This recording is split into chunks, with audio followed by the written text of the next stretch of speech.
All right, get ready for this deep dive. We're taking on a journey through a single book this time, one that's captured hearts around the world. Ah, Paulo Coelho's The Alchemist. That's it. We're walking alongside Santiago, a shepherd who's looking beyond his flock, seeking something he can't quite grasp, except maybe in dreams. It's captivated readers globally. Some have called it, well, a sweetly exotic tale for young and old alike. I saw another one that called it an adventure story full of magic and wisdom. Right. Quite the acclaim. But why? What is it about this book? Well, it's deceptively simple.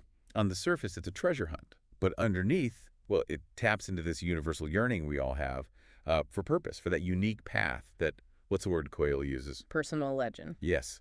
And he suggests that when you truly desire something, the entire universe conspires to help you achieve it. Powerful stuff. It truly is. And it's that very idea that sets our protagonist, Santiago, on his path. It's not just a thirst for adventure, but a recurring dream. About treasure, right? At the Egyptian pyramids, specifically. And then he has this pivotal encounter. With Melchizedek. The wise old king, precisely. He introduces the concept of the personal legend and essentially tells Santiago, go for it.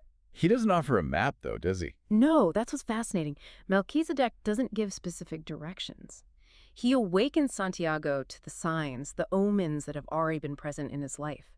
It makes you think, how often do we seek external guidance when the answers might be within? Right. It's like he's saying, trust yourself. Precisely. And so Santiago takes a huge leap, sells his entire flock, heads off to Africa. A bold move. You'd think, okay, now the dream unfolds effortlessly. Oh. But that's not how it goes, is it? Not quite. Almost immediately, he's robbed in Tangier. Tough break. You'd think maybe this whole personal legend thing was a bad idea.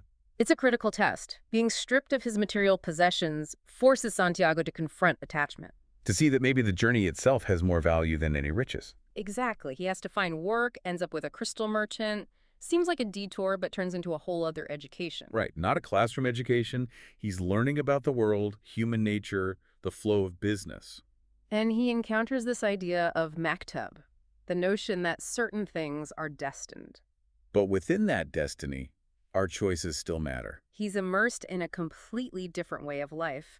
And through that, he starts to understand what Coelho calls the language of the world.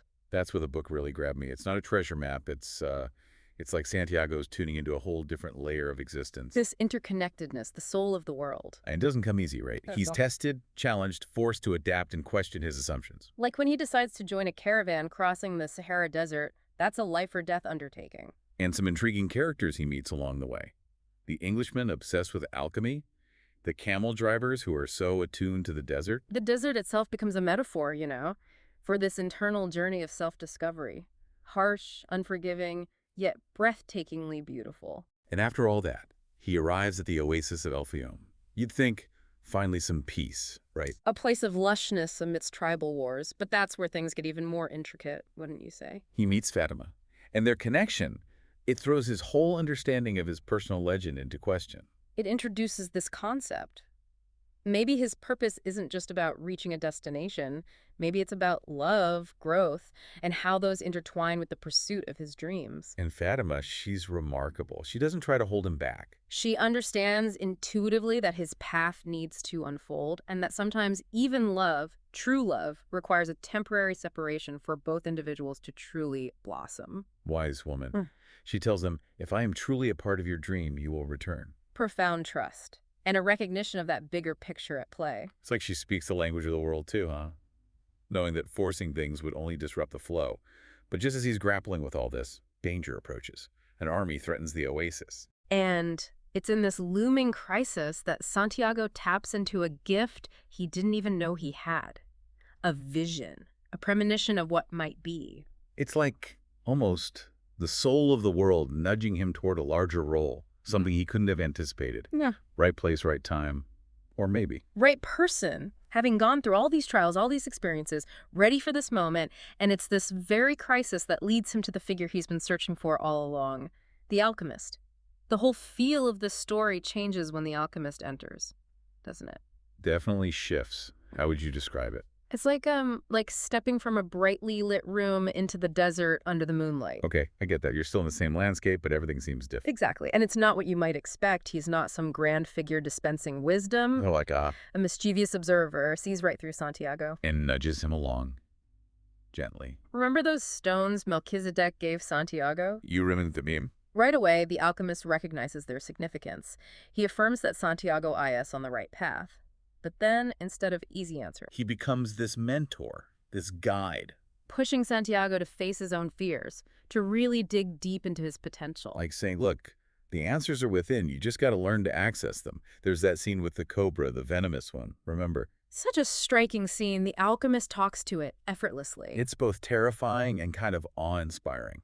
It's like Santiago is just starting to glimpse that level of connection with nature. And it shows the dynamic at play. Fear can cripple us. But understanding can transform even the most dangerous situations. It gets to the heart of what the book's exploring, doesn't it?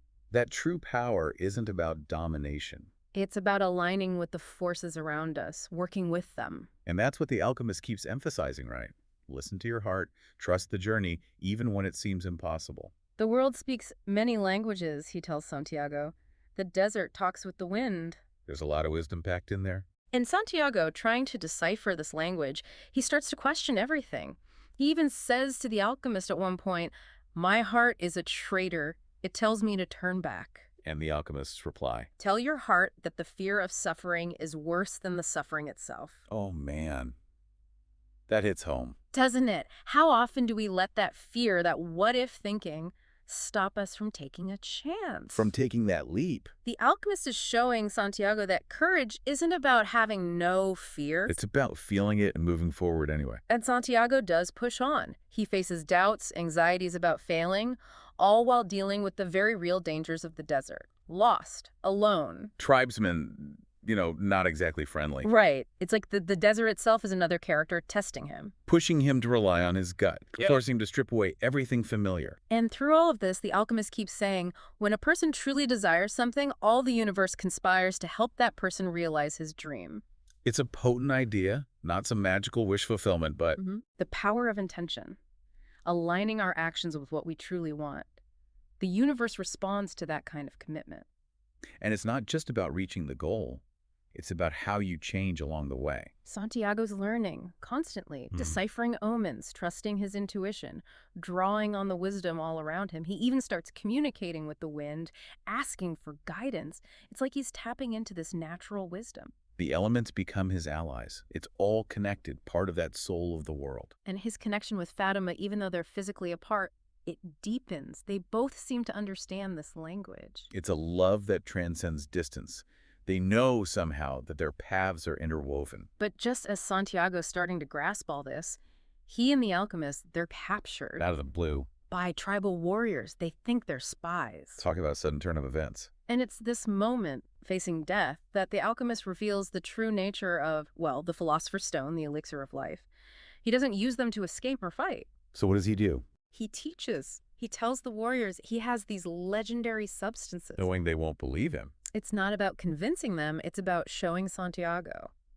True wealth, immortality, they're not external things. They're about living your purpose, connecting to that soul of the world. The alchemist knows that external validation, it means nothing in the end.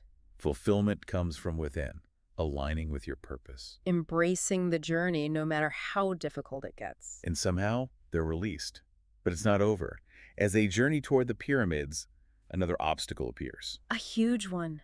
An army blocking their way. This is the culmination of all those tests. The embodiment of fear itself. And the alchemist, he knows this is a battle Santiago has to face alone. He offers one final piece of advice. Cryptic advice. Surrender to the desert. Become one with the wind. It sounds crazy. Impossible, almost. But Santiago, he's got no other choice. He has to let go of everything he thought he knew. It's the ultimate act of faith. Letting go. Surrendering to something bigger than himself. And that's when it becomes clear. He's truly committed to his personal legend. This is where things get, well, kind of mystical. Santiago actually starts talking to the desert. The wind, even the sun. Not like, normal conversation. It's more like Telepathy, maybe. This deep, intuitive connection. Coelho is exploring this idea that everything's connected, vibrating with energy. And if we quiet our minds, tune in. We can tap into it. And Santiago, he asks the wind for help. To transform him, to merge with its power. Bold move. And the wind, it tests him. Challenges him to prove that he understands love. Because love, in this context, it's not just an emotion. It's the force that binds everything. It's a catalyst, driving transformation. In Santiago, he gets it. He talks about how love can change the falcon into the game. The game into man. And man back into the desert. It's a cycle, this beautiful understanding of creation and renewal. It's like he's not just learning about alchemy. He's becoming an alchemist. An alchemist of the heart. The wind, seeing this, agrees to help. And then this huge sandstorm erupts. Swirling around Santiago. Then he disappears. Gone. Poof. It's symbolic, isn't it? Death and rebirth. Transcending limitations. Becoming one with something bigger. The tribal warriors. They're speechless. They've witnessed something beyond their comprehension. And they recognize that this power, they release Santiago. He's not just a boy anymore. She's a force of nature. Touched by the soul of the world. But remember, he was originally looking for that treasure, buried near the pyramids. And here's the thing. The treasure wasn't what he expected. It wasn't gold, wasn't jewels. The real treasure was everything he had experienced along the way. The people he met, the lessons he learned. It's a powerful message, Real riches aren't material things. It's about following your heart, facing your fears. Becoming who you're meant to be. Yeah. And before they part ways, the alchemist gives Santiago a piece of the philosopher's stone. It represents that transformative power. It's a reminder that the journey doesn't end. We keep growing, evolving. So Santiago returns to where it all began, that Spanish church where he first dreamed of treasure. And digging beneath the sycamore tree, he finds a chest, overflowing with gold coins and jewels. Wait, what? So there was a physical treasure? There was, and I think it's important. It's like a symbol of abundance. The universe provides. When we trust the journey. And as Santiago's taking it all in, he hears the alchemist's voice, carried on the wind, reminding him that even the pyramids, those initial symbols, were part of it all, shaping his transformation. Every step has its purpose, even the detours, even the setbacks. And so, with a heart full of love and a spirit full of possibility, Santiago sets out to reunite with Fatima. Back to the oasis, back to the woman who represents love, connection. He's come full circle, but he's not the same. He understands the language of the world now. He's living in alignment with his heart. The Alchemist, it's more than just a story. It's like a guidebook, reminding us that we all have a personal legend. It's a call to action. Listen to your heart. Embrace the unknown. Trust that the universe is on your side. And ask yourself, what's your personal legend? What steps are you taking to uncover it? The answers are within us, waiting to be discovered. All we have to do is listen, trust, and take that first step.